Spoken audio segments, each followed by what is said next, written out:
area, and we help neighborhood associations and community members with all different kinds of projects across the city. And one of the things we do help with are sometimes holding bigger meetings when there are issues that affect a lot of different people. So with that said, I'm here tonight really to be, the Neighborhood Association asked me to start off as the moderator and a little bit of the timekeeper, a little bit of facilitation, just to try to keep us on time. We have a lot of people here to speak tonight, and we're going to be taking in a lot of information. So I hope you enjoy what we have before us. I think we have some really great people we're going to hear from tonight. Let's see. Because there are too many people here for individual introduction, I wanted to just see a quick show of hands, see who's in the room. I'd like to see who in the room would consider themselves as someone who uses Hawthorne on a daily basis. Wow. Are you a parent? Are they parents or students of kids in the neighborhood? Great. How about any people from businesses along Hawthorne? Wonderful. I think there's someone back there who's going to raise their hand for everyone. Are there people from boards of neighborhood associations that aren't in the area? Perhaps northeast, northwest, southwest? Not right now? And last but not least, is there anybody else? Anybody raise your hand if you don't want to see any more deaths on Hawthorne or in the city in general? Great. So what we've done tonight is a group of neighbors from the Richmond and Sunnyside neighborhoods have pulled together a panel of community members to talk about some possible low-cost and temporary solutions, interim solutions for traffic safety issues, both in the area in light of recent death of a beloved neighbor, Fallon, but also for other neighborhoods across the city to be able to start thinking about how they can keep their neighbors, their family, their loved ones safe. And so we will be hearing, in terms of our agenda, we will be hearing from a welcome from the Neighborhood Association. We'll be hearing from the panelists. We'll have some time. We're graced tonight with several staff from the Portland Bureau of Transportation. Otherwise, I might say PBOT, but I'm trying to not use the acronym, and also the Police Bureau. We'll have some time with them, a little bit of time, and then we'll have some time for question and answer.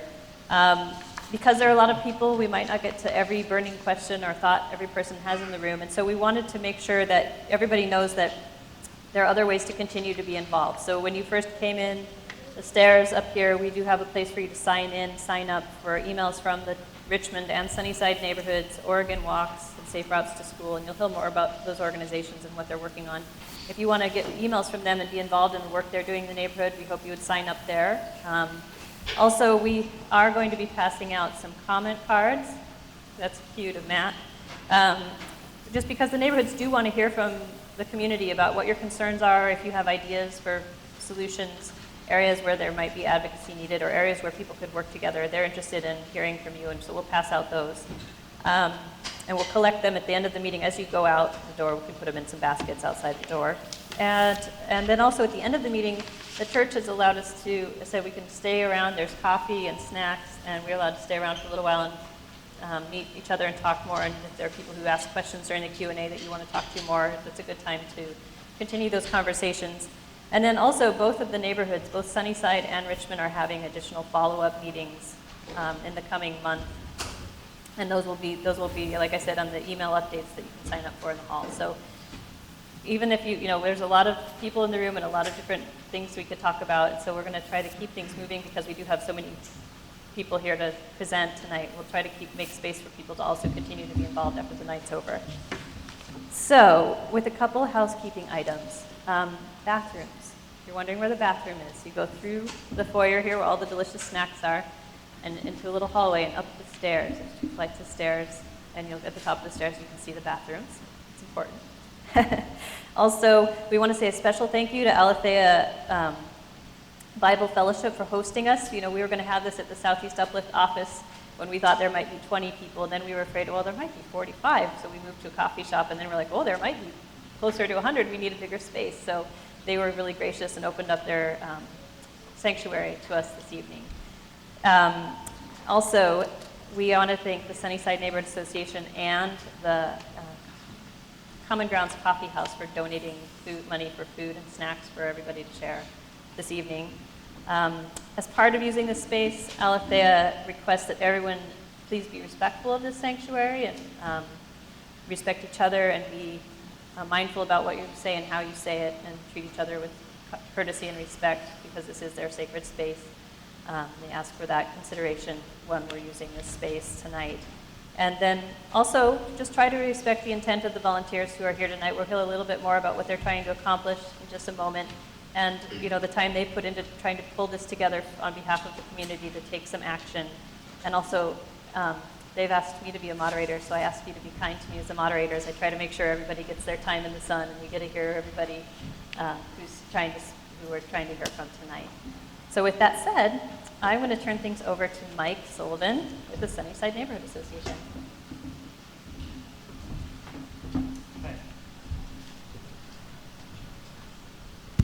Hello. Thank you, Katie. My name is Mike Sullinger. I'm the co-chair of the Sunnyside Land Use and Transportation Committee. I'd like to thank everybody for coming out tonight. It's been a difficult time for our community with the death of Fallon Smart, just a few blocks away from us. And Hawthorne sits on the border between the Sunnyside and Richmond neighborhoods. So we've called this meeting tonight jointly to discuss ways we could get rapid safety improvements on Hawthorne. With me tonight are Dan and Neil, and I'd like to give them a minute to introduce themselves. Hi, I'm Neil Heller. I co-chair the Sunnyside Land Use and Transportation Committee with Mike. And this is particularly interesting for me, something I care about deeply.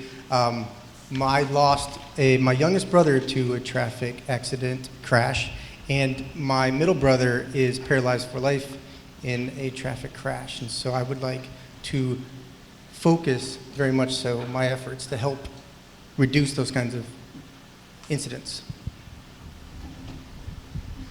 Okay, thanks, Neil. Yeah, I'm Dan Rutzik with the Sunnyside Neighborhood Association Board, and I live a couple blocks from here. I have a 7-year-old, a 5-year-old, and a 2-year-old. On a regular basis, I walk them to school, walk them to shops on Hawthorne, and I find myself oftentimes starting to cross the street, and folks will oftentimes yield on one side, but not necessarily the other, and I'll be there with 2 or 3 kids in my hands waiting for that oncoming traffic to yield for us. And so whether it's here on Hawthorne, across the city, it seems really important for individuals, families, seniors, people with disabilities, others to be able to walk safely across major streets without queuing up to the closest signalized intersection where there are safer improvements to cross. And so this is a real important meeting here tonight. I really appreciate your coming out, and I hope that you will stay plugged in the coming months as we try and create more momentum around the interim street safety solutions. I really appreciate it. Thanks. Oh, and then Matt. My name is Matt Otis. I'm the Richmond Land Use and Transportation Chair. It was really sad when all this happened. Dan and I had just met for the first time, and we were talking about how he lives over on this side of Hawthorne. He takes his daughters over there to school. And then I was talking about how I live on that side of Hawthorne, and I take my daughter to preschool over here. And then it was literally like 3 days later that the events happened, and it's like while I'm bringing my kid back from school, and I'm having to be like, look that way, please. And it's just I was just like, look that way, please. Don't look this way. I don't want to have to explain this to you. It's because of things like that that make me realize, like, I have to cross this street in this area every day, twice a day, to get to school and back. And I want us to have a better solution, because right now we do have to play Frogger a little bit in some of these areas.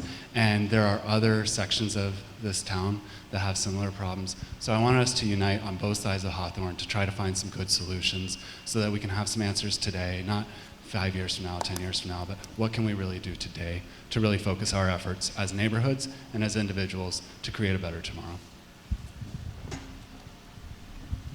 Thank you, Matt. So our goal here tonight is to develop a pathway to work with the city for rapid improvements on Hawthorne and in other areas of the city.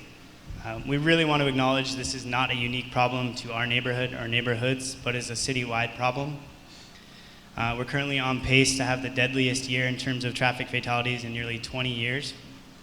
And so we really hope that anything that comes out of this meeting tonight and our subsequent actions and following meetings will really provide a model for communities across Portland to work with the city to get the safety improvements they want. So we've called this panel together tonight really to educate us and our neighbors on three main points, kind of some of the traffic safety efforts that are currently going on in Portland, what potential interim solutions are, and also what are ways that we as neighbors can get more involved in trying to create safer streets. And as I mentioned, this is just the start of the process. We'll be working on this for the next 2 to 3 months, and we really think that this panel will help educate us so we can move forward more informed. Could you put up the photo, please? So one of the concepts we'll be talking about is interim solutions, and I just wanted to go over real quickly what that means, and you'll be hearing more about it from the panel. So we see these as low-cost, rapid improvement projects, and a great example in the city of Portland is the Better NATO project, which is shown up there. And in this project, a regular travel lane was turned into a pedestrian and bicycle lane with just traffic cones and paint. And with those simple improvements, the entire street was transformed. There was more room for pedestrians and bicyclists. The crossings across NATO were a lot shorter and really changed the street very rapidly. We understand we can't rebuild every dangerous street in Portland overnight, so we see this type of project as something that's really achievable and will still have a lot of impact. With that, I'd like to introduce our panel tonight. We have Christy Finney-Dunn with Families for Safe Streets, Hannah Day Capel, who is Vice Chair of the Sunnyside Neighborhood Association, as well as a bicycle and pedestrian planner, Tony Jordan, who is President of the Sunnyside Neighborhood Association, and we'll also be talking about some possible funding solutions, Kari Schlosshauer, who is with Safe Routes to School and Oregon Walks, and Paul Jeffries, who is a neighbor in Sunnyside and an activist as well. I'd also like to really thank the City of Portland for sending representatives out tonight to listen to us and to respond to our discussion. With us today from the Portland Bureau of Transportation, we have Director Leah Treat, as well as Margie Bradway, who is the Active Transportation Safety Division Manager, and Captain Mike Krebs from the Portland Police Traffic Division. And with that, I'd like to start the panel.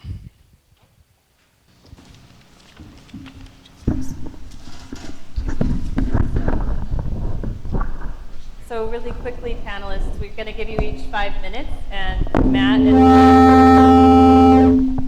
and Leah here have some cards to show you as your time ticks down. So keep an eye on them. They'll be waving a red card when it's time to stop.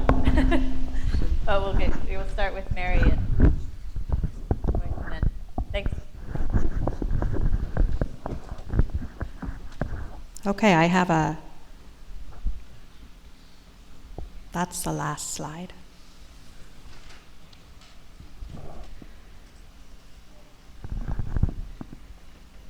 That's the first slide. So my son was killed by a hit-and-run driver in August 2011. A 17-year-old boy also survived. The two had been riding their bikes 60 feet apart on Division when an underage drunk driver struck them. Next one. Dustin was a college student and an advocate for equality for all people. He volunteered at a shelter, donated to charities that he cared about, and because his grandfather had prostate cancer, he donated to that as well. He was a loving son and brother who hoped to use his education for a better future for all people. I wasn't prepared emotionally or financially to bury my son, but when devastating crashes happen, you have to deal with the aftermath whether you're ready or not, and whether you know how to or not. You have to figure it out in the midst of mind-blowing grief and confusion, and you must figure it out quickly. The medical examiner can't hold the body forever. Next one. We also had to deal with court. Eventually, the driver pleaded guilty to criminally negligent homicide, felony hit and run, vehicular assault of a bicyclist, and driving under the influence. He served 4 years and lost his driver's license for life. I may have just quietly grieved the loss of my son if he hadn't been crucified in the court of public opinion. Because he was riding a bike at night, people commented that he should have known better, that he was taking his chances, that when it comes to bikes versus cars, the bikes always lose. It didn't seem to matter that a drunk driver drove into the bike lane and struck 2 people. And so began my research of the when, where, why, and how of crashes, and I was shocked. 100 people per day were being killed on our streets, and I hadn't even noticed. I saw the news, but nothing sunk in. After hearing of a horrific crash, I'd feel bad a few seconds and then move on, just like the news did. I didn't really believe anything would ever happen to my family. I've spoken publicly about Dustin's death for 5 years now. I'm a member of the Vision Zero Task Force, and I formed the group Oregon and Southwest Washington Families for Safe Streets, where family members of people killed by traffic violence share our stories and use our special perspectives to push for safer streets for everyone. We don't want what happened to our loved ones to happen to anyone else, especially knowing how preventable it is, how prevalent, and how horrible. Next one. The saddest thing I've learned is that usually the lure of driving how a person wants to drive is more important than the safety of anyone on the road, including drivers. I used to think that if people could see how often people are killed and seriously injured, they'd want to change. They'd think, oh, I don't want to do that anymore, but they don't. Because my son was killed on his bike, people think I'm a bicycle advocate, but I'm not. I want safe streets for everyone. People in cars are generally killed or injured more often than those not in cars, even with all the protection that vehicles have these days. But many drivers think that behaviors not okay for other drivers are okay for them. Speeding, using their phones, driving impaired, making unsafe lane changes. I'm sure every driver who's crashed thought they had it all together too.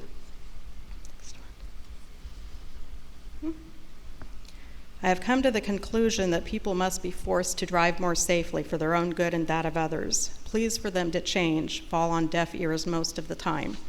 People changing would be the easiest, quickest, and cheapest way to attain safe streets, but they're not willing. So we must insist that our governments make the changes necessary to make others change. In addition to lowering speed limits and changing infrastructure to support that and other safer driver actions, Families for Safe Streets is pushing for mandatory driver education for novice drivers and continuing education and retesting for experienced drivers. Laws change, roads change, our drivers must be up to date. Please join me in insisting that our lawmakers and enforcers overcome their aversion to being tough on perpetrators of traffic violence, that funding be made available to make road design safer and enforcement more possible, and that our transportation departments think outside the box and implement cheap and easy changes now. We can't tolerate otherwise, and we all must drive safely ourselves. It's been 5 long years since my son was killed by an unsafe driver. The many years I have ahead of me without him is an excruciating thought, and it's what keeps me motivated to hang on and continue speaking up, because it doesn't have to be this way. We don't want any more people qualifying for our Families for Safe Streets group. Thank you.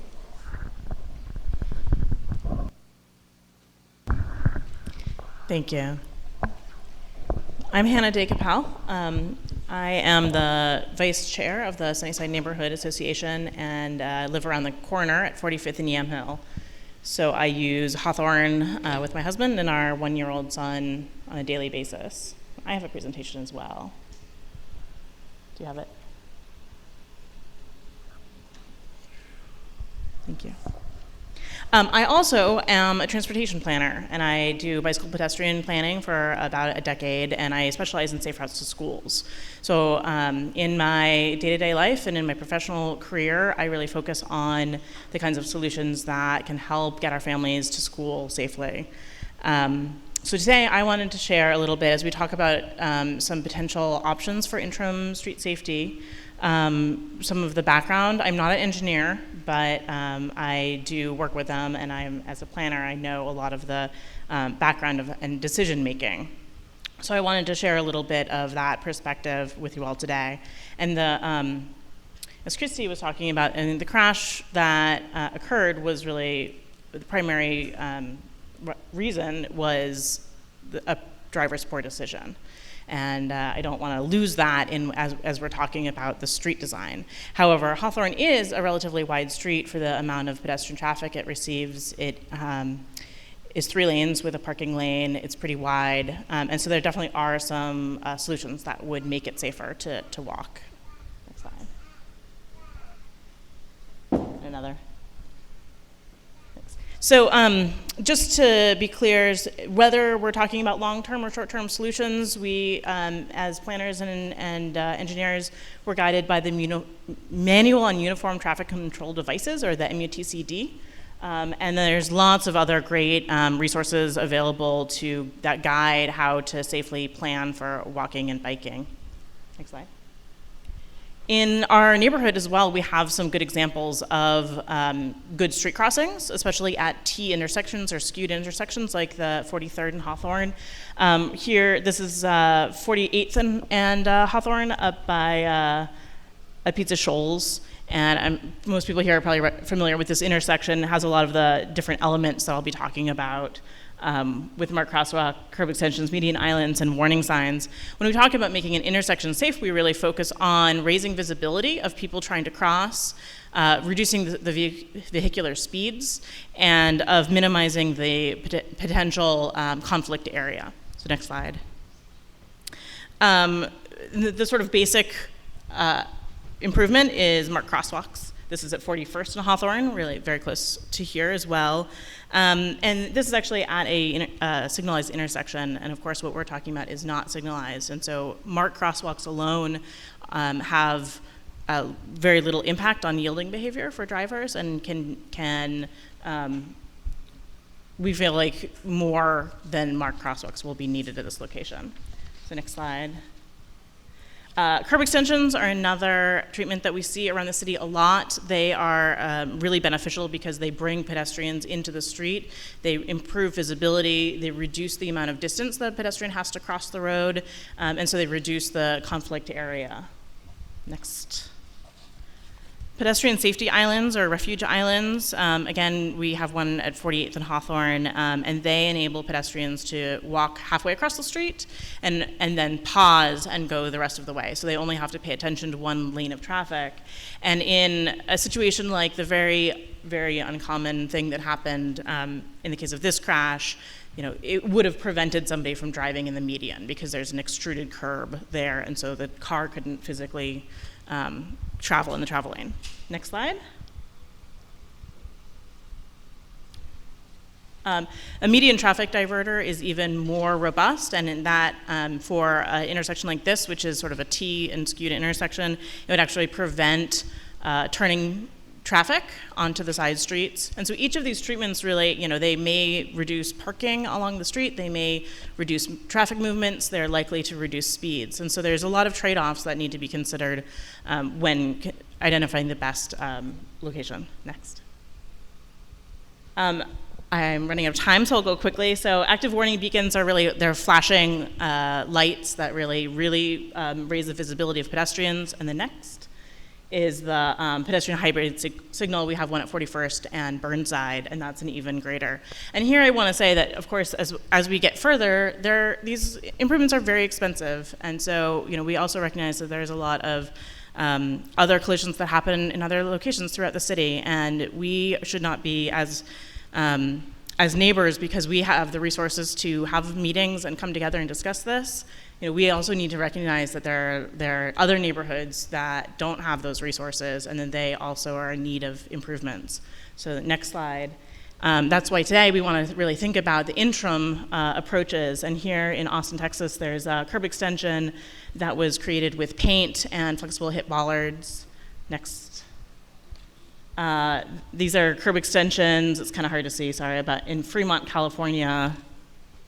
And then finally, here in Portland, there was a diverter put in at Clinton Street that was with planters. And so really, even though many of these treatments require a lot of, and all of them require engineering review and consideration, some of them really can be done with limited resources and expenditures. Thanks.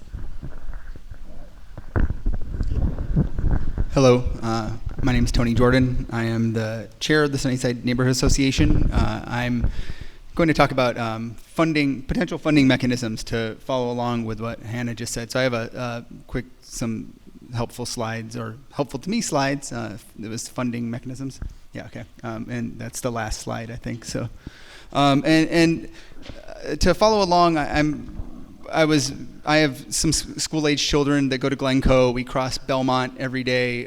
It's not easy as well to cross, and I ride my bike all the time, and I see the same things many of us see, dangers out there. I'm also very aware that, as Hannah said, that this is not a local problem, and we need to come up with ways to fund these things that don't take away improvements from areas that don't have sidewalks and are even more dangerous streets.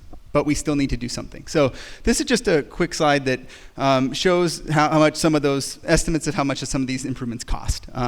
Some of them are relatively cheap, and some of them are very expensive. Some highlights would be, raised crosswalks at $1,000 up to full signals at $140,000 to $250,000 per intersection. So, and obviously these temporary and short-term interim solutions would be much cheaper, but if they work out, you'll eventually want to make them more permanent. So next slide. So there's a number of ways to fund improvements. We could demand that the city divert funds to our neighborhood right now and do something. We could support citywide programs like the gas tax and street fees and hope that funding trickles down to our neighborhood. There are system development charges that are charged when new development goes in that we could ask that money to be spent locally. Traditional fundraising, I believe that Mount Tabor neighborhood recently just raised money to put speed bumps in on Thornburn Avenue, so that's a possibility. There are some things called business and local improvement associations, which are levies on property or employees to raise money for long-term improvements. Local improvement districts, which I'll get to, which are usually used to upgrade unpaved streets, and parking benefit districts is something that we might have access to in the near future. So next slide. So I think some of these things, and I'm not an expert in funding for these kinds of things, but I wanted to get people thinking about how we might fund short-term and potentially long-term solutions. So demanding diversion of funds from other areas of the city has a pro that we don't have to pay any additional money locally. It can fund big projects like entire street reconditionings, but we're kind of begging for these resources, and it's zero sum. It takes away from other areas in need. Next slide, please. Citywide programs like gas tax and street fees are somewhat more equitable, and they can fund very large projects, but they are slow to uptake. We aren't even paying the gas tax yet. Politically difficult, require usually a vote of some sort citywide, and the money is not locally controlled, so we'll still be asking for those benefits to happen here. Next slide, please. Traditional fundraising via, from anything from bake sales to GoFundMe to grant proposals can happen pretty quickly and doesn't divert funds from other areas of the city. But it's usually single project focused. It's hard to repeat. Once people have donated a couple $100s, they probably aren't going to keep doing that every year while you want to build more crosswalks or other improvements. And it's a somewhat uneven burden because you're only depending on people that depend charitably and to donate charitably, and not really looking at who's using the facilities or potentially causing the problems. Next slide, please. So there are local revenue mechanisms, which I'll go over a few, like the local improvement districts and things like that. The pros are that the money, it's local control, it's sustainable and steady revenue, some of them. You could fund large projects as well as small ones, doesn't divert funds from other areas. They could be politically hard. You are asking neighbors potentially to take on additional costs, and some of them might not really be things that we can do yet. Next slide, please. So business and local improvement associations are things like they have in the Lloyd Center, where businesses are assessed, businesses and households can be assessed an annual fee that a group, a transportation management association, directs for ongoing projects. They usually have a flexible open time frame of about 10 years to get things done that the group agrees upon. Next slide. Local improvement districts are usually used to improve unpaved roads, as I mentioned. It's an assessment on property, usually by assessed value or frontage. I don't know if they really have been used in this way before for street safety things, but it's something that could happen. And usually they're a funding mechanism for a set project with a set scope. Next slide. And finally, we have the potential for parking benefit districts. We're having new parking permit programs probably available to neighborhoods that have parking congestion issues. And neighborhoods are probably going to be allowed to choose to add additional surcharges to manage their demand. So if you have if fewer parking spaces than people want to park in them, you may need to charge a higher price so that not everyone buys one.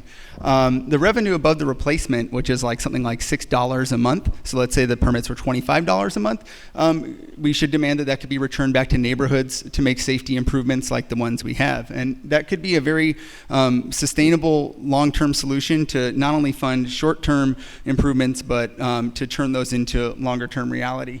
And then finally, there's an idea that system development charges, which are charged to new developments, that there could be an additional transportation one that could be allocated for traffic safety, and we could split development charges, which right now go citywide, between local districts and citywide. So I do have I would like to request that maybe the Bureau of Transportation assign a task force to work with us on funding for short-term sanctioned safety improvements and potentially longer-term safety improvements, like business improvement associations, local improvement associations, local improvement districts, and parking benefit districts. So that's hopefully something we can work towards. Thanks, Tony. Good evening. My name's Kari Schlosshauer. I live in the Richmond neighborhood, and I'm a former Richmond board member.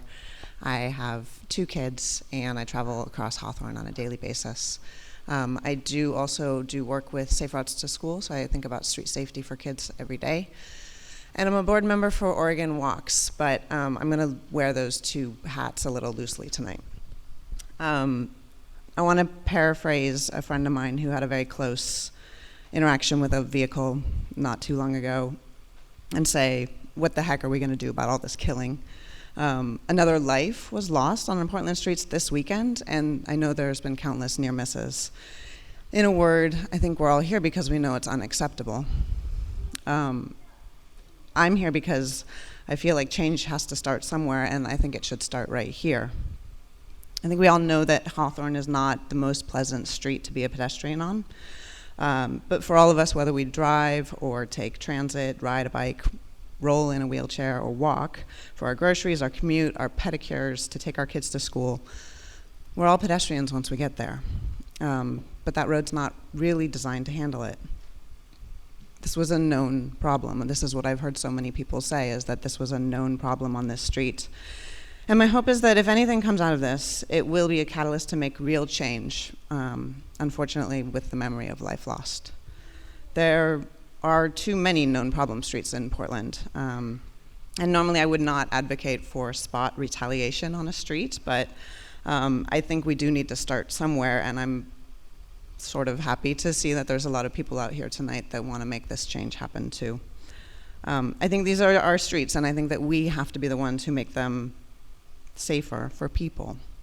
We live here, we walk to school here, we shop, we play, and we pray here. We bring our friends and our neighbors here and our guests from out of town. For those who want to use these streets, we have to come together to support some of the interim solutions that we've been talking about and then we're going to talk about. I like to call them what I hope will be long-term temporary solutions that we can install ourselves with the support of the city, rather than waiting for some of the things that Tony mentioned take a long time to come for solutions and for funding especially. Because we want it now and we need it now. I think we can all be designers in support of safer streets. Demonstration projects by organizations like Better Block, for example, have been implemented to create needed safe space for people with items as simple as hay bales and plywood planters. A quick search this afternoon showed that items such as water-filled safety barricades, they're bright orange, they're reflective, they're about 60 inches long and heavy, cost about $170 each. White road marking tape makes a crosswalk, it costs about $50 for 150 feet.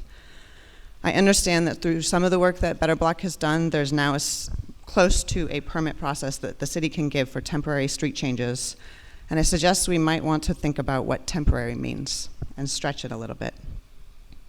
I don't think we can wait for even another close call. I think we all have them every day. But we can come together as neighbors and businesses, as a community, to make it happen. It's clearly important for this main street, but it's also important for all of our streets, and I think it can be an example of what can be done, because this is happening everywhere, and we can start here. I think it's up to us to start the process, to put our desire to get somewhere fast into the context of the implication of the impact of speed. I think it's up to us to change our environment, and I think it's up to us to support life on our streets and support making similar changes on other known unsafe streets. I think we need to pair our desire for a safer, friendly, welcoming street with a recognition and acceptance that it will need to slow vehicles down. And I hope that we will start tonight. Thank you.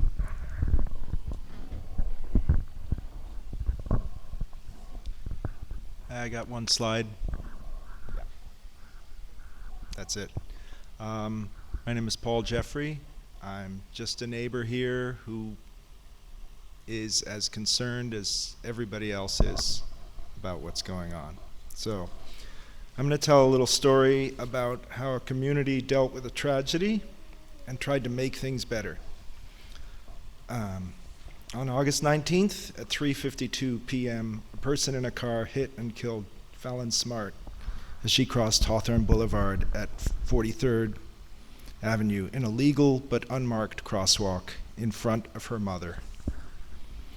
The next morning, August 20th, before sunrise, somebody painted in a crosswalk at the scene of the tragedy.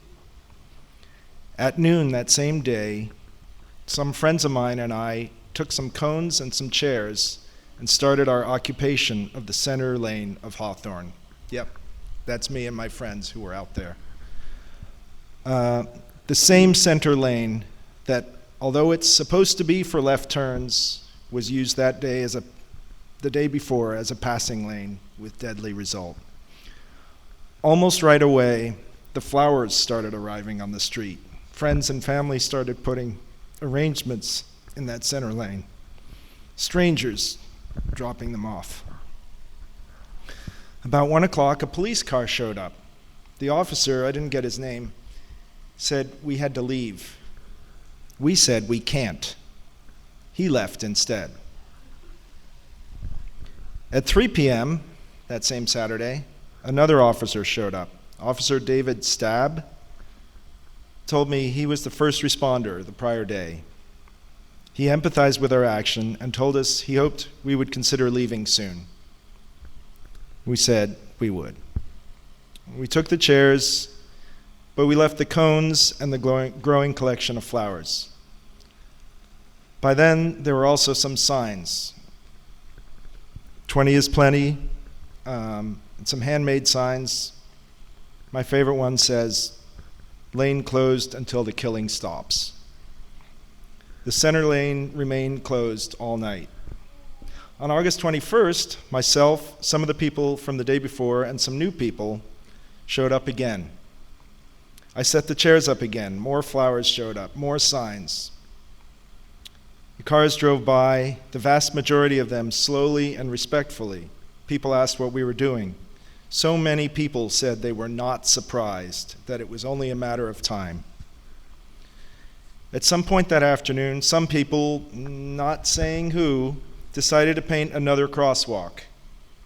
They used a paint roller, white tape, and a few cones for protection. In an hour, it was done. We left the scene sometime in the early evening, although we wanted to stay and watch our neighbors use the two crosswalks, which they kept doing. On the night of August 25th, another group of nameless people painted another crosswalk on 44th and Hawthorne. They took a little bit longer in the cooler temperatures, but still wrapped things up in about 2 hours, so I heard.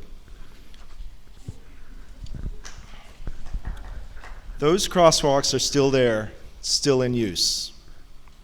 As you know, on August 26th, the following Friday, the memorial ride for Fallon took place. A community gathered to grieve and to celebrate a life cut short. Fallon's dad could only say, "Please, just slow down." The amount of flowers multiplied tenfold or more. The center lane remained blocked off to cars. Today, September 6th, I went back there.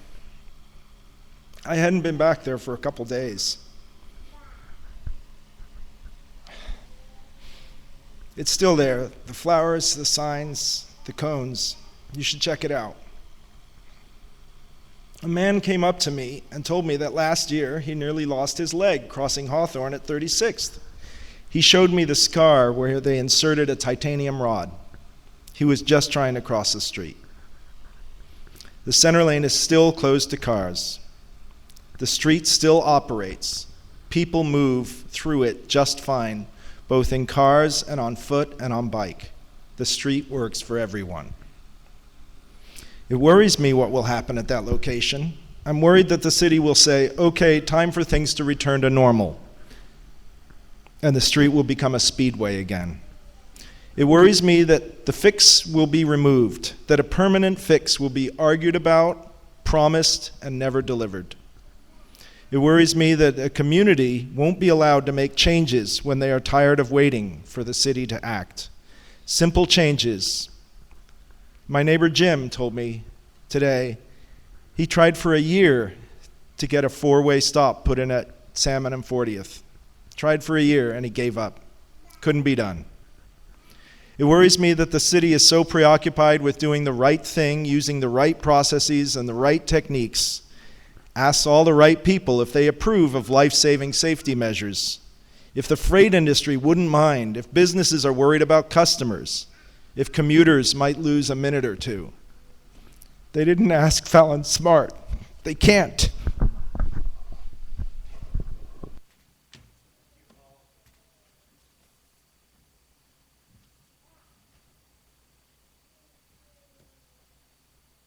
Well, thank you all for such heartfelt and informative perspectives that you shared with us. We have a little bit of time set aside also for some words from the Bureau of Transportation. If you'd like to come up and join our panelists at the table, the microphones are live. You can leave them in the stand or speak. And we did a quick shuffle of our agenda. So if you'd like to speak and then say we were going to have you speak and then maybe open up for questions from the audience, I'll have the microphone. Not just for Director Treat, but for any of the panelists up here tonight. We're just here open for conversation and discussion after that. So with that, I'll hand it over. Thank you. Is this live? You might need to unwind it. Great. Thank you. Again, I'm Leah Treat. I am the Director of the Bureau of Transportation. And I thank you all for inviting me to join you in this conversation this evening and to be a part of talking about solutions.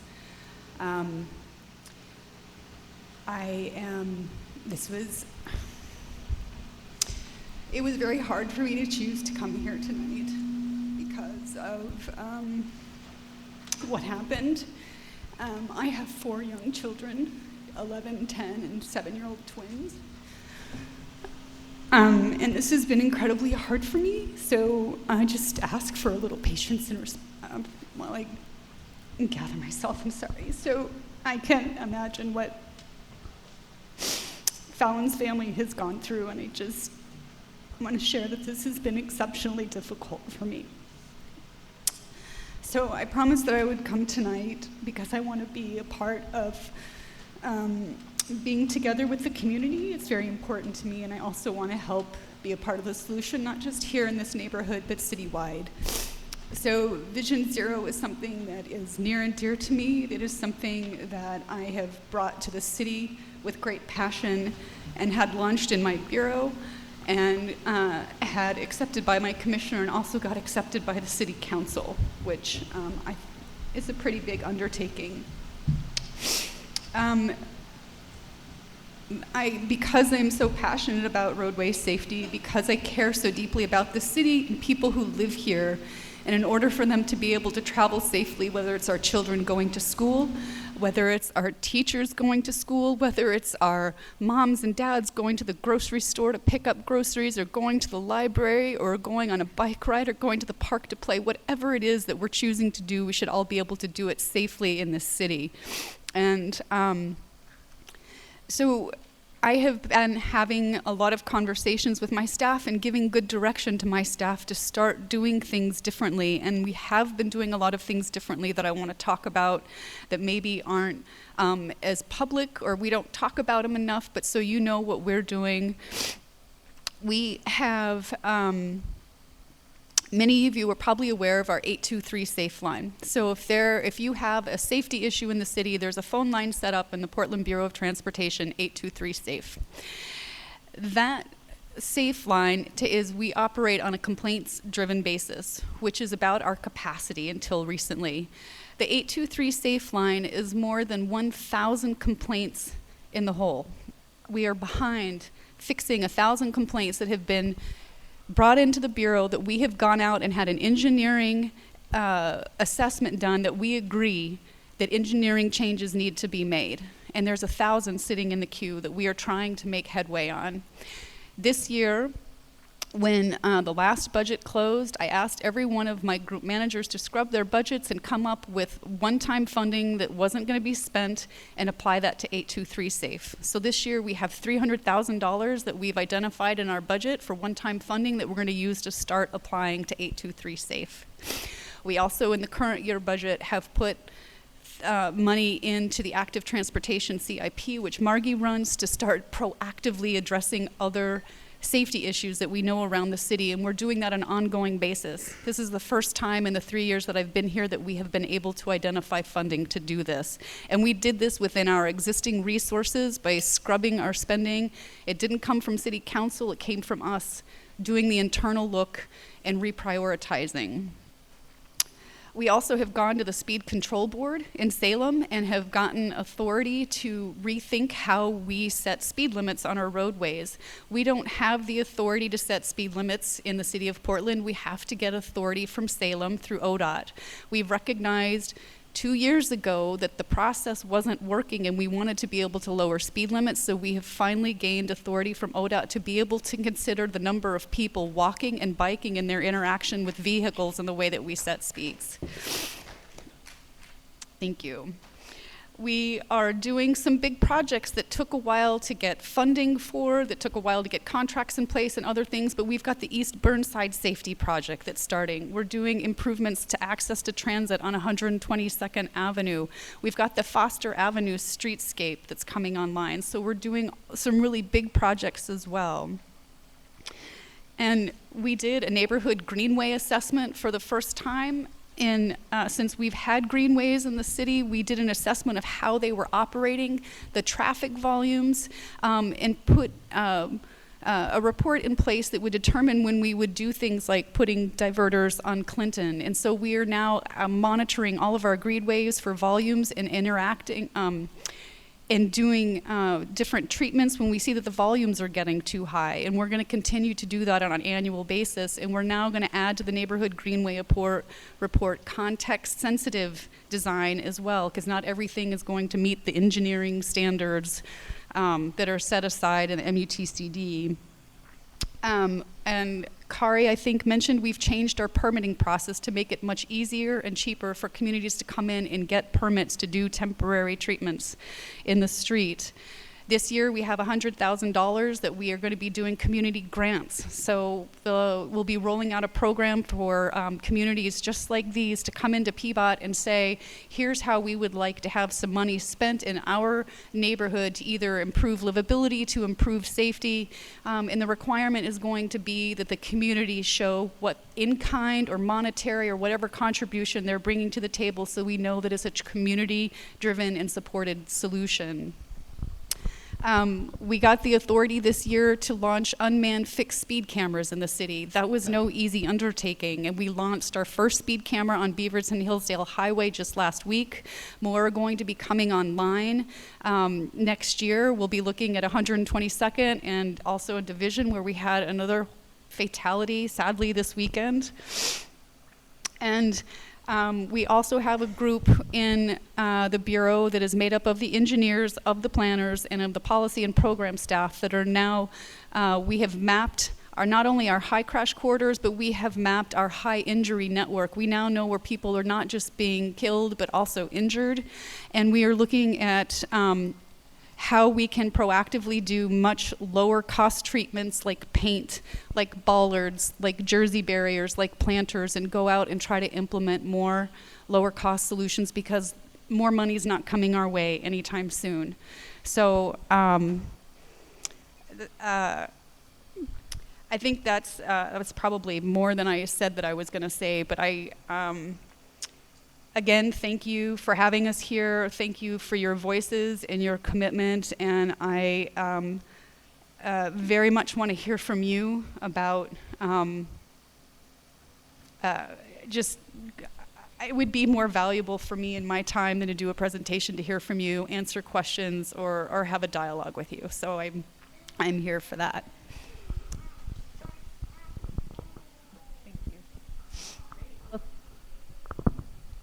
Great, thank you. So with that, I think we're going to enter a time for dialogue and discussion with our panelists, with Director Treat, and I have the microphone. So I might ask Leah to help me keep track of people, and I'll come around with the microphone, and I see the hands going up. So we'll start on, what if we started on this side and we do 1, 2, 3, and then we'll kind of work our way this way?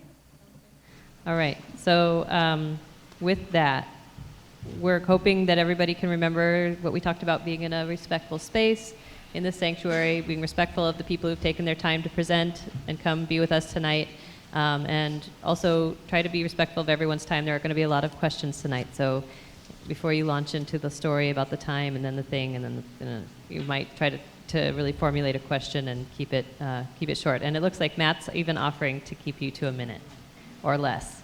So thanks, Matt. So with that, we'll start on this end. Thank you all for coming. I had a quick question for Director Treat about some of the programs that you mentioned that PBOT is working on. The one that I was really curious about was if you could tell me a little bit more about the information that you're collecting on the high injury network. Is that information available to the public, and if so, how? It's on our website. Google Vision Zero Portland? Yeah. So we have all of our Vision Zero data is on our website at PBOT, and you just click on the Vision Zero tab, and those maps will come up. I guess my biggest question is how up to date is that? It would be 2013, right? That's the latest year for which we have data from ODOT. 2014. Great. 2014. Right, thank you. Yep.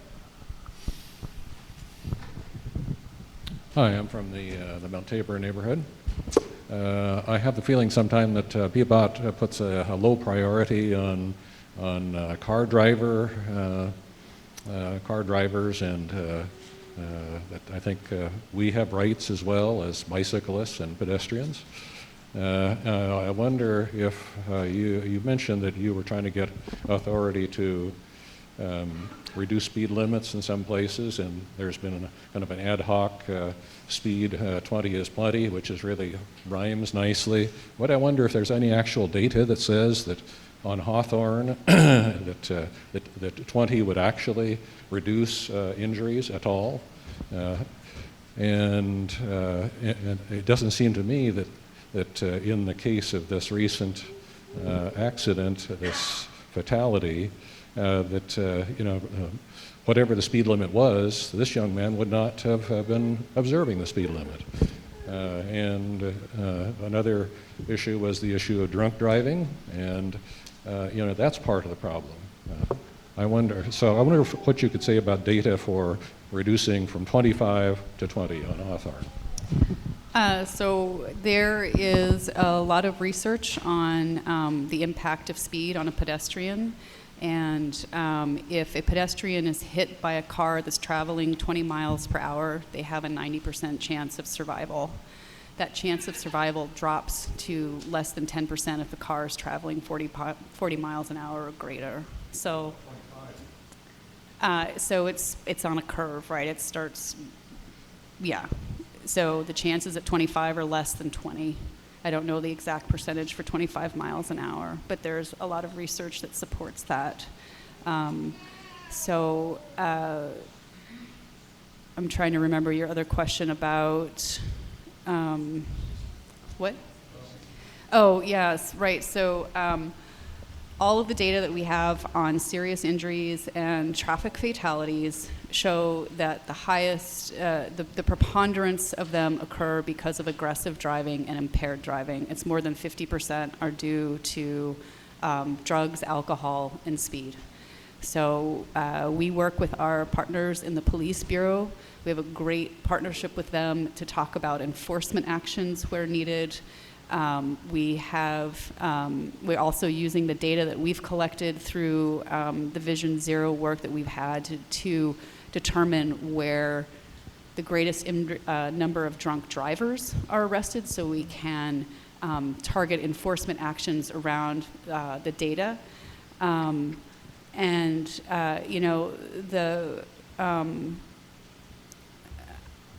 Education is going to play a huge role in what we do as well. We haven't talked about that tonight at all, but education, engineering, enforcement, the 3 E's are the things that we're going to need to do to really holistically address traffic fatalities and injuries. And when you think about drunk driving or speeding or distracted driving, those are things that we need to socially stigmatize and make it completely unacceptable to do. Just like it was not cool to not wear seatbelts in the 1970s, or Mothers Against Drunk Driving really making it socially stigmatized to get behind the wheel drunk. We need a renewed effort on that kind of education effort. Did I miss something else of yours? Okay, thank you.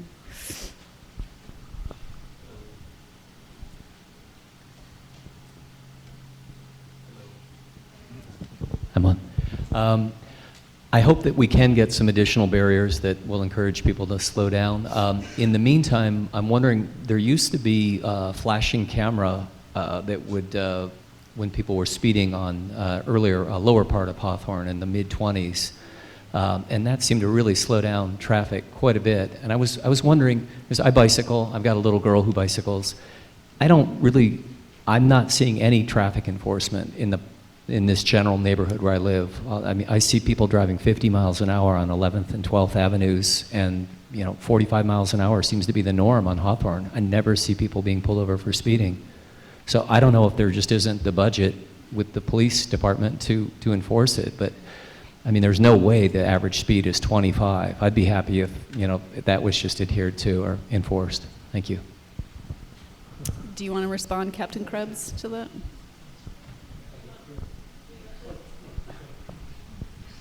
Well, good evening. I'm Mike Krebs. I'm the captain of the traffic division. And first of all, I'm heartbroken about the loss of Fallon. I'll tell you right now that the loss of Fallon has impacted the officers that responded that night. In fact, we're actually having a critical incident debrief tomorrow. The officers, in my time at the Portland Police Bureau, I haven't seen this much talk about the loss of one person's life, how it's impacted the officers at my division. And the response to your question, sir, is right now I have 28 officers assigned full-time to conduct traffic enforcement. At any given time I have between 5 and 8 officers working, and that's citywide. And just after this incident, we did have a traffic mission along Hawthorne, and we made a big impact for that day. But then we move on to 122, then we move on to Division. So I'm not trying to make excuses. Right now it's almost that we have more money than we have officers. We have the money to provide enforcement, but I don't have the officers to actually go out and do that. The Portland Police Bureau is down right now over 70 officers. I'm not trying to make excuses, but I'm just telling you the reality is right now it's tough. We spread ourselves very, very thin. If you call up and give us a place of speeding or hazard, we place it on a list similar like she had there. There's multiple places that we try to hit. If we can get out there, once or twice a month, that's probably all you're going to see. So I don't want to overpromise anything. So hope that answers your question. I apologize for that. I wish I had more officers to do that, but that's the reality right now, and that's where we're at.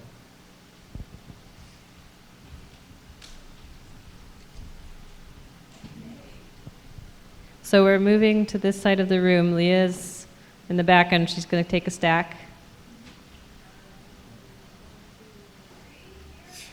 And then over here. 4, 1, 2, 3, 4. Okay. And you had Oh, and just a reminder, if you have comment cards, I can pick those up, and I have extra blank cards as well. Hi, my name is Michael Van Cleek. Hi, Leah.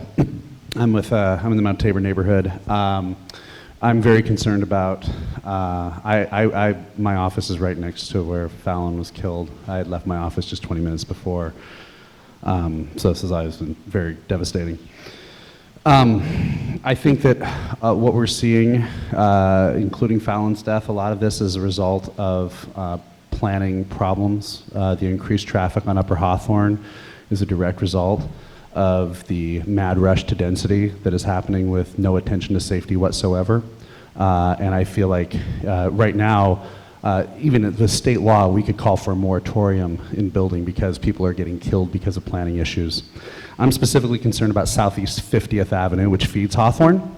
50th has a 35-mile-an-hour speed limit, even though it's a 2-lane street. 50th has close to 400 units coming online in the next year.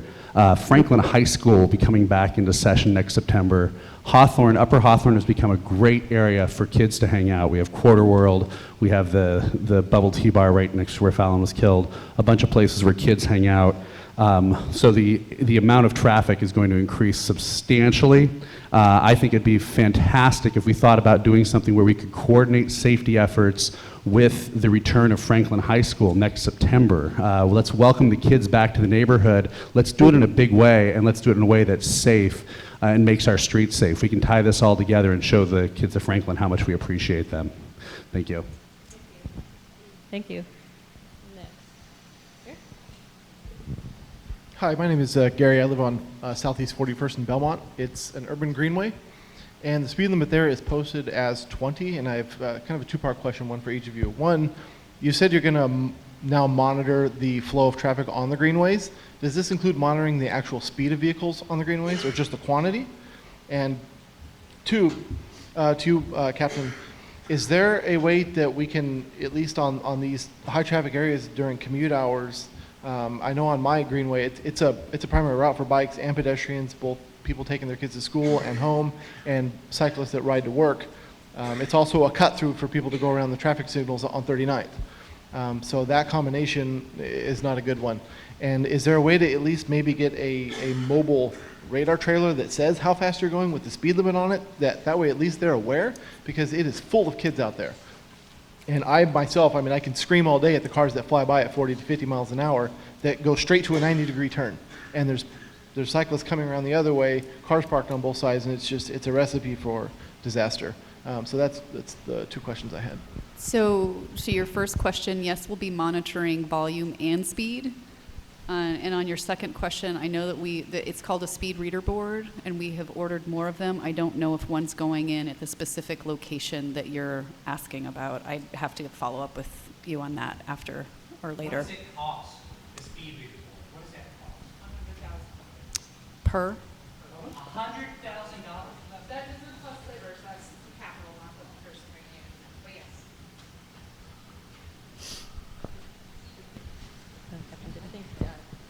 Questions are answered. All right. Hello. I have a proposal that would improve efficiency and safety for all travel modes. Oregon Revised Statute 811-550, Section 17, prohibits parking within 20 feet of a crosswalk in an intersection. I'd like to know why that's not enforced in the city and why we continue to prioritize storage of private property over safety and efficiency of travel.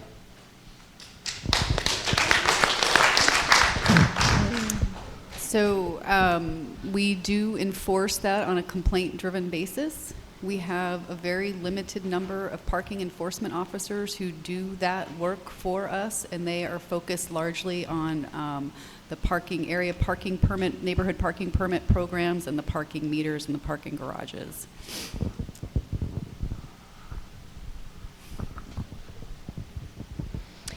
Hi, my name is Michelle Smith. I live in the Richmond neighborhood, and I believe it was Tony that showed a price list of different temporary solutions to increase safety along Hawthorne and other places as well. But some of those prices didn't seem too high, like almost seemed like affordable for individuals or organizations. So I'm wondering if an organization or an individual wanted to sponsor something like that, what do we do now? Where do we go? So it would be, again, the temporary use permit to come in through PBOT and apply for a temporary use permit to do the installation. And our engineers will work with you to permit and approve and the process as long as it meets our criteria. And that would be on a case-by-case basis. So I don't know if there's, John, do we have anything on the website for that? Do you know? Or how we get information available to people by any chance? Yeah, I'll make sure, I'll go up and see if we can.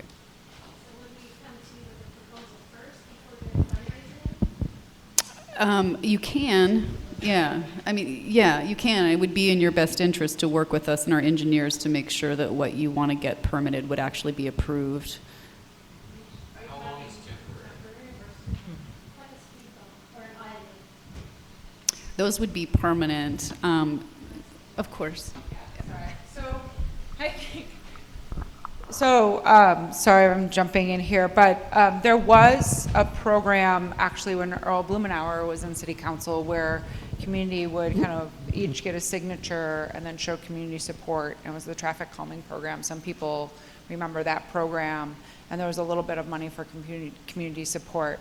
Over the years, what we saw is that there was an increase in investment in the richer neighborhoods and a decrease in investment from the poorer neighborhoods. And I'm not saying, I'm just saying that was the result of 10 years of that program. So over time, that program was kind of pulled back. So we're making sure that we're data driven and that we're looking at the whole city. And we recently, there was someone who mentioned the Thorborn speed bumps, and there was a community that on Thorborn that put it up, and we told them we need signatures on every petition on every one street, and we'd like them to fundraise the whole amount, again with that equity lens, because if you live east of 82nd, you're 2.8 more times likely to die as a pedestrian in the city. So we, again, just kind of looking at this, making sure we're treating everyone fairly in the city. So I think we're happy to have that discussion with you of what that process looks like, but I just want to be conscious that we have to look at it in the context of the whole city. Is that okay, Leah? Or is that anything else to add? It's something that Margie's said it very well. It's just something that we've struggled with, is that we find when we have mapped 823 safe and people who have made requests to the Bureau for improvements, that it is really the closer in and wealthier neighborhoods that are accessing the city and asking for services at a much higher rate than in the outlying areas. And so we have an obligation to look at the city as a whole, and trying to come up with a balance it's not easy. But that being said, I mean, I think there does need to be a process. If the community is going to fundraise everything for themselves and it's an allowable and an approvable use, that we should be partners in that, because we're not going to be able to come up with the money ourselves to do it citywide. And if neighborhoods are doing it, so here's the other thing, is if neighborhoods are raising the money to do it on their own, it frees up money for us to do it in other areas. So there's a lot of ways to look at it, and we haven't figured out what the right answer is, so we're just working through it. Yep.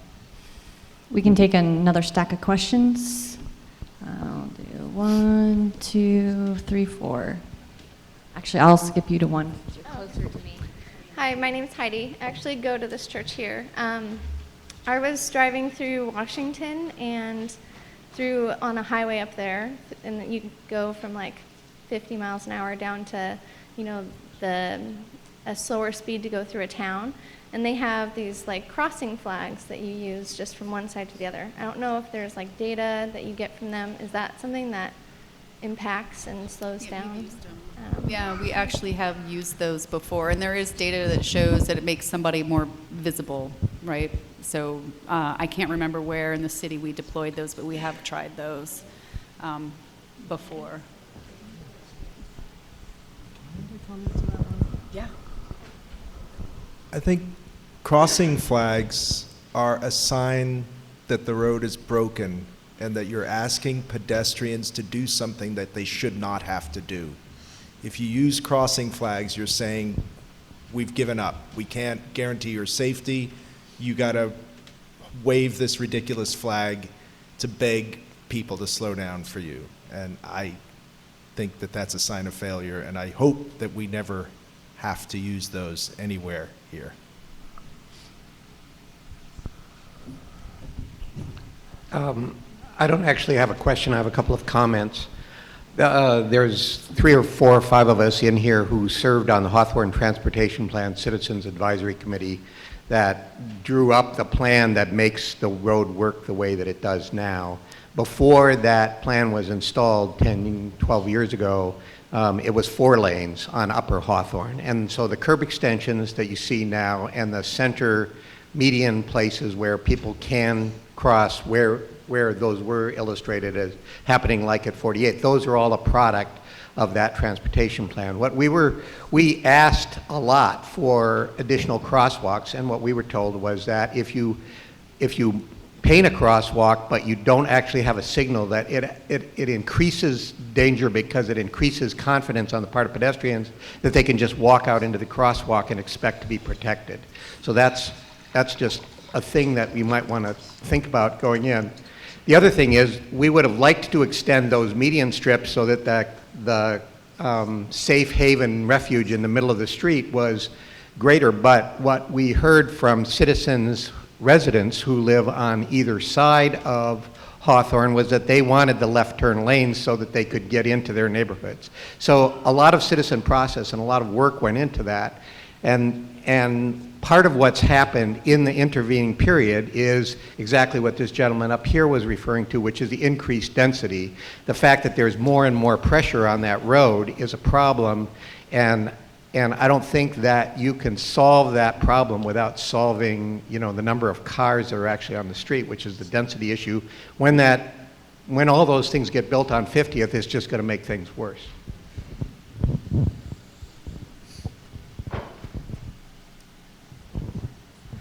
Hi, my name's Sarah. I live on Southeast 47th, down from Port Cano.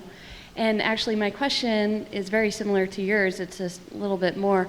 I'm curious about the pedestrian crossing flags, and is that something that a neighborhood would have to get approved by the transportation department, or can they just fundraise themselves and make them themselves and put them in themselves without permission? Yes, I think you could. I don't see any reason that wouldn't be allowed. I don't know of any engineering reason that wouldn't be allowed. So. You can also jump up and down in the crosswalk and scream like I do when I cross. And I understand your point as well about it's not the solution, but I think there are some areas where it could be a temporary thing just to bring awareness and safety for young kids and dogs and people. So, thank you. My name is Zane. I live in the north end of the Woodstock neighborhood. This is to Director Treat. On September 1st, there was an article on Oregon Live referencing Fallon Smart's fatality and Vision Zero, and you were quoted in the article as saying, "I don't know there is anything anybody could have done to have prevented that fatality except for the driver. I don't know how Vision Zero is going to address that kind of fatality." So my question is that what you really believe? And if it is, I don't believe that the people in downtown that are making these decisions have a clear understanding what Vision Zero is. So that was part of a very long interview with the Oregonian, and the full context of that. First of all, let me back up and answer the larger question is I do believe in Vision Zero. I do believe that Vision Zero is effective and will work. That comment was a context that the behavior exhibited by that driver was so egregious and such in flagrant violation of the law and societal standards that I don't know what else could be done. It was in context of just my absolute shock, dismay, sadness, and utter disbelief of that driver's behavior. That's what it was. That driver is the person that could have prevented that crash from happening. Thank you. We have about 5 more minutes, so we can take another stack of 3. And I know that, okay, so let's do 1, 2, 3, 4, 5. Okay? Help me remember your number if I forget. Hi, I live at 52nd and Powell, and I've been looking forward to the Foster Streetscape project for a while. My concerns, though, is that they have the same center turn lanes that were used to illegally pass a stop driver on Hawthorne. And my question is, will there be like extra concrete medians put into the middle of the lane to prevent that kind of behavior? I don't know the answer to that question. I'm going to have to follow up. So if you want to get me your name and an email address so I can follow up with you, I will. Okay, thanks.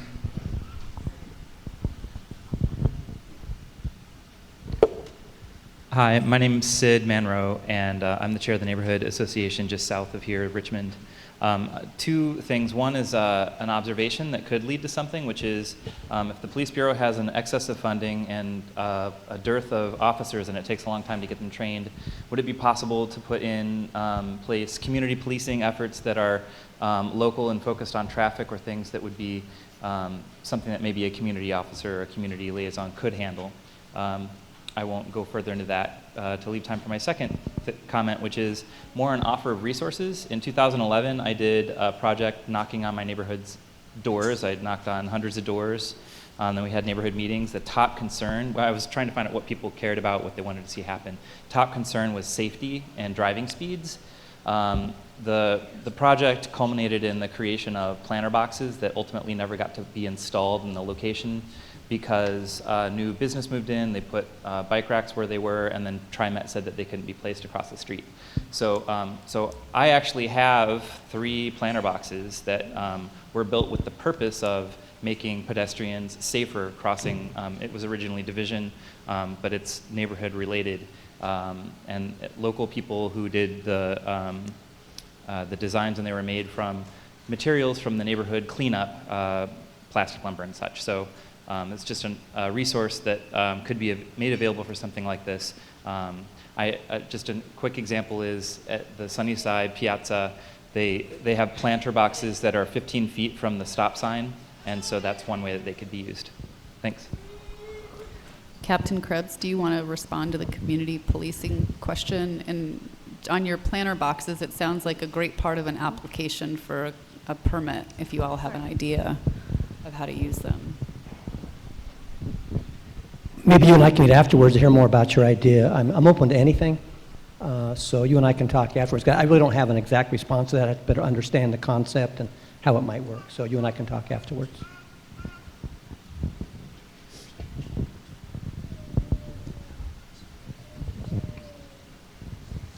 Hi, my name is Julia Hanfling. I live just off 23rd and Hawthorne. My business is on 41st, but I went to Sunnyside Grade School and Cleveland High School. My question actually has to do with the tracking of injury and fatalities, and I'm wondering, this is kind of a question for you, if you would, whether marijuana use is being tracked for the, crashes. It's Sergeant Smith. I'm with the Traffic Division, but since marijuana was legalized in the different states, Colorado, Washington, and Oregon, prior to that, there wasn't a whole lot of tracking as far as accident rates with marijuana on board. All those things are kind of coming to light now. They're doing a lot more tracking, and what they're seeing is what pretty much all of us expected, that there is a lot more serious crashes with people that are under the influence of marijuana. We're having a huge uptick in the amount of impaired drivers that we're finding have marijuana on board. To build a case against somebody who's on marijuana is a little bit more difficult than somebody who's on alcohol because of the testing process. So that means we need more specialized training in drug recognition, which we do have classes, but we just don't have enough officers that are certified because it is a process and it is a challenging course. But to answer your question, yeah, they are tracking it now. Before, they just knew it was an illegal drug and they didn't really do the finite numbers of how many people, just how impaired they are, what level of intoxication due to marijuana. A lot of times they have a term, it's polydrug user, and a lot of marijuana users also use other drugs, whether it's alcohol or something else. So a lot of times it's a combination, but all that stuff is being tracked more strictly now. Well, I almost hate to ask this question, excuse me, especially if I'm the last or among the last, but I'm wondering what the status is of the crosswalks that were painted on Hawthorne. What do you mean with the ones that were painted?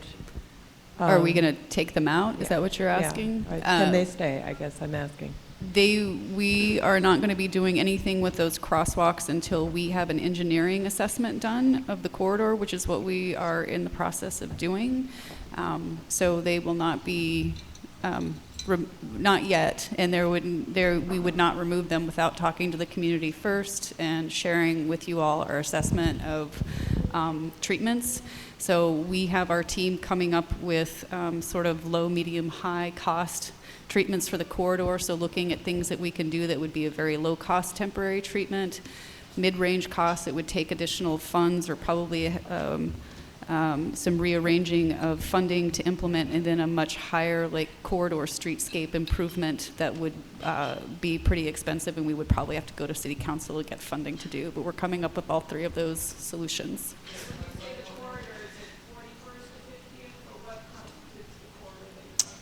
Do you know what the limits are, Margie? Caesar to 50th.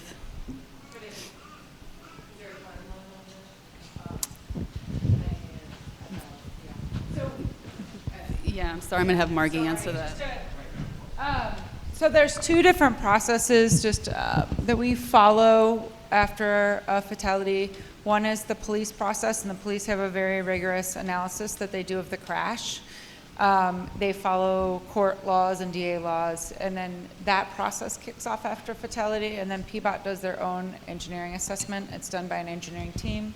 They go out and look at it. The certain engineer that's on the case assigned is Scott Batson. He is on vacation right now, so just for a couple days, not for very long. So he's not here tonight to answer that, but what we also like to do is once our traffic investigation is complete, then go back and see if the police have any more facts. Like, for example, sometimes in their investigation they reveal later that different factors may have been part of the crash. So it takes a little bit longer, but that process itself does not necessarily result in a project. I think that's what Leo was saying. So we have to complete those processes. The police report, the traffic investigation report, both are important for the courts, and then we can start talking about project concepts, and then of course there's always the question of funding. My name's Pam, and I live at 33rd and Clinton. But my question is related to the topic that's been brought up about education. And we have a lot of people with the explosive growth that we're having in our city moving from out of state and from areas of the country where they're not accustomed to sharing the road with bikes or the same volume of pedestrians. And I'm just wondering what can be done at the getting your driver's license in the state of Oregon with requiring that people take tests and adding additional questions to help reinforce the appropriate driving behaviors and educate people, because I just see people, they just don't know. You can't turn right when you pass a bike, or that there's pedestrians crossing and there's oversized vehicles in the crosswalk and they can't see around. So I don't know what needs to happen with the state legislature to make those changes, but that's something I would encourage. Thank you. And it is something that we are exploring for the 2017 legislative session is increasing the testing frequency. Right now it's every 8 years, I believe.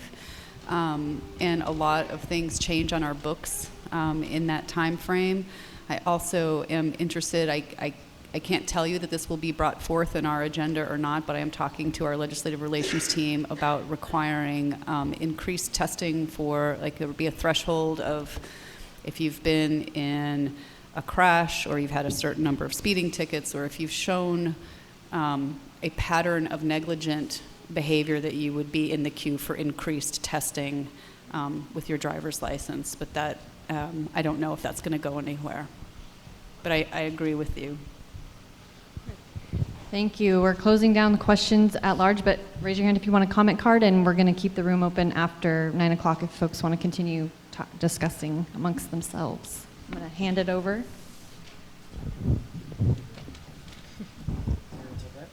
I have a question for anybody on the panel, really, but possibly PBOT. So we've seen a series of options: temporary bulb outs, do-it-yourself painted intersections, cones, 20 is plenty signs.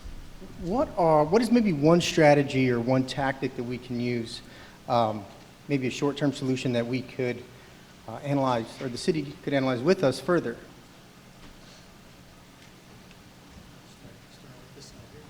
I'm sorry? Oh yeah, we could just go on down. Anybody?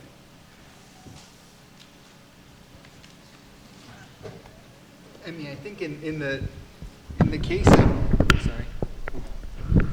in the case of the, particular tragedy, I think that preventing the center lane from being a turn lane, a passing lane is a potentially relatively cheap and effective way to stop that particular incident from happening again.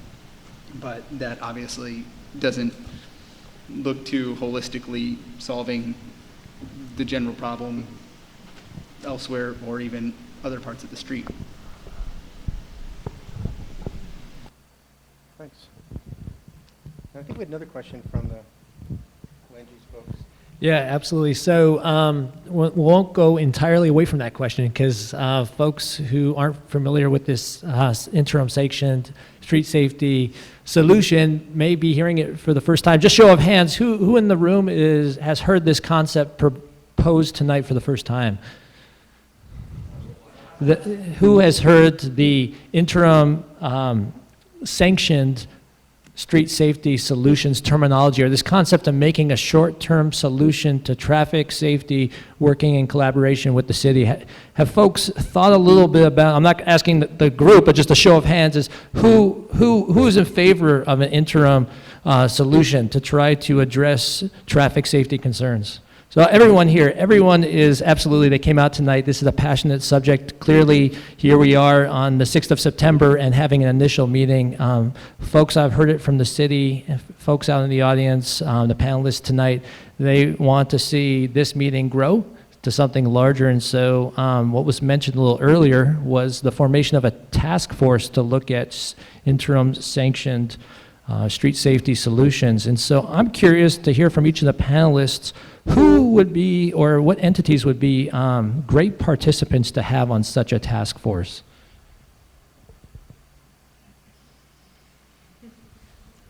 Clearly, we have a variety of folks from different entities today, whether it be Oregon Walks or Safe Routes to School, or individuals who've been directly touched by traffic fatalities. I just will, for everybody in the room, your voices as people who live here are so much more powerful with our city council, with our state legislature, with our regional government. The actual people who live here and experience life on these streets are going to be 100 times more powerful than my voice. And you all should be demanding from city council action as well. So whatever task force that you have on families who just represent people who live in the community need to be on it.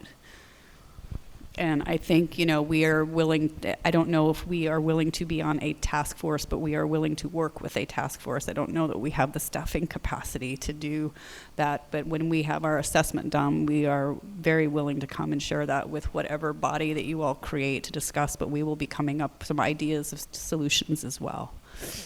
Well, thank you for that. Director Treat, in terms of specific legislative actions that could be taken by the city on this very topic of addressing some of the fixes, whether it was cars parked up against the intersection, blocking viewpoints, or other legislative actions to get at these interim sanctions, safe street solutions, do you, Director Treat or Margie, have specific legislative actions you would propose to bring to the legislature this year?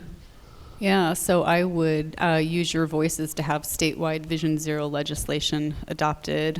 I believe BTA tried to get a bill in the last session. I'm pretty sure the Street Trust will try again this year, and your voices will be very powerful in that movement. I also, Margie reminded me that on October 12th, we are taking our Vision Zero action plan to council for adoption, and that sets our work plan for the next 10 years. It will be updated. But you all should come to that meeting and heavily endorse the work that we're trying to do, because while we have identified some things that we can do internally with existing funding, a lot of the larger improvements that we need to make are going to require additional resources, and if people are there demanding that additional resources be put towards Vision Zero, it's going to be much easier for us to get additional funding as well.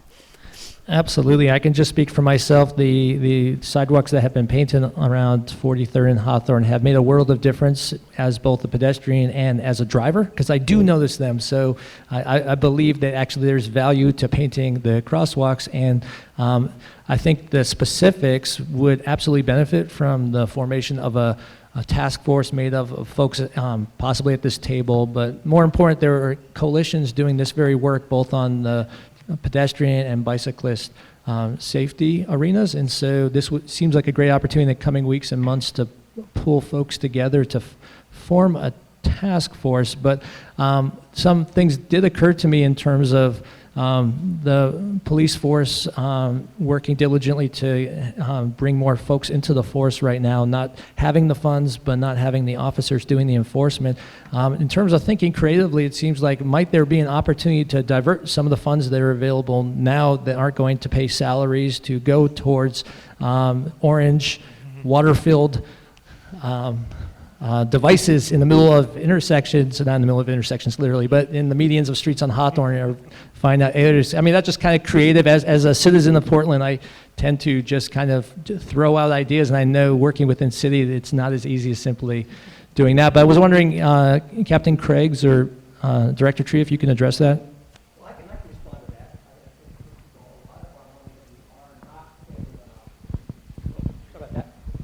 A lot of the money I mentioned to you that we're not spending on officers is being spent to pay officers overtime to work extra. So now we're paying, instead of paying 70 officers at straight time, now we're paying a number of officers at time and a half to help fill our precincts. So I'm not sure that'd be the best idea. I'm not saying I'm against it, but I'm just right now is that the money we're using to pay overtime, we're having a hard time finding officers to fill those overtime shifts. They're getting worn out. But I'm open to anything. So. And I'm open to any funding that anybody wants to send over to PBOT. Yeah. October 12th at 3:30, time certain, October 12th.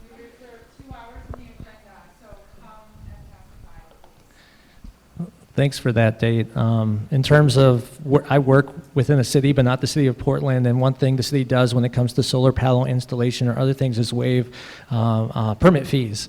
And so, Director Treat, is that possibly something that could be explored when it comes to neighborhoods stepping up and wanting to install their own traffic safety installations? Is Waiving permit fees, did you say? waiving permit fees for the installation of neighborhood-based interim We have street not safety. talked about that. I think we have reduced our rates, but we are funded on that permit staff is funded on cost recovery. I'd be willing to explore the option with you all. I know that we've reduced the rates, but I don't think we can eliminate it altogether because of the way we're funded.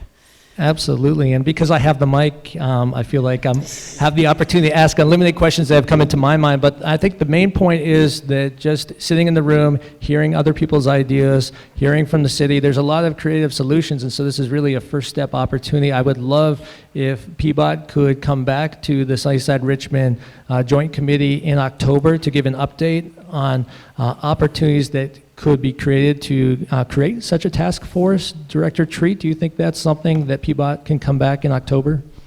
Margie, yes. Excellent. Well, thank you so much for that. With that, we're going to start to close. I'm going to turn the mic over to Neil. Hi, everyone. Thanks again. Thank all of you for coming out and sharing your stories and your ideas.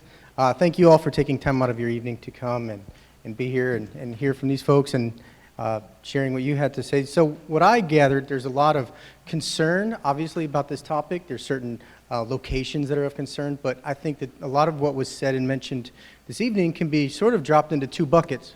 One bucket is behavior, and then the other bucket is physical solutions.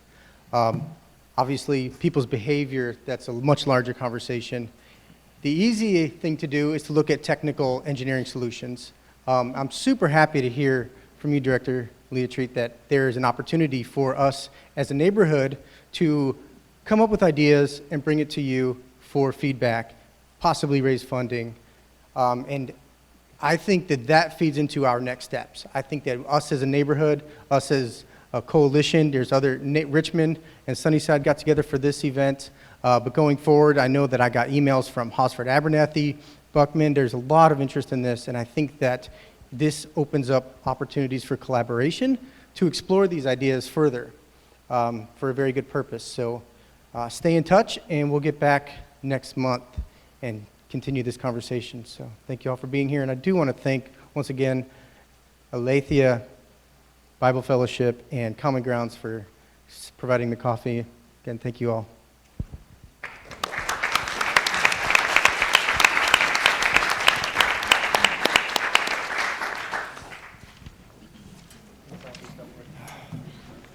I want to apologize if any of my criticisms of the department that I made myself too personal against people in the department. So I just want to apologize. So I know you're on our side. So If folks are still feeling like they have some thoughts or want to share information, they can stay. We have the room for a little bit after 9. and whether it's face to face, I realize that. Thank you. Till all my sleeves are stained red from all the truth that I've said. Come by it honestly.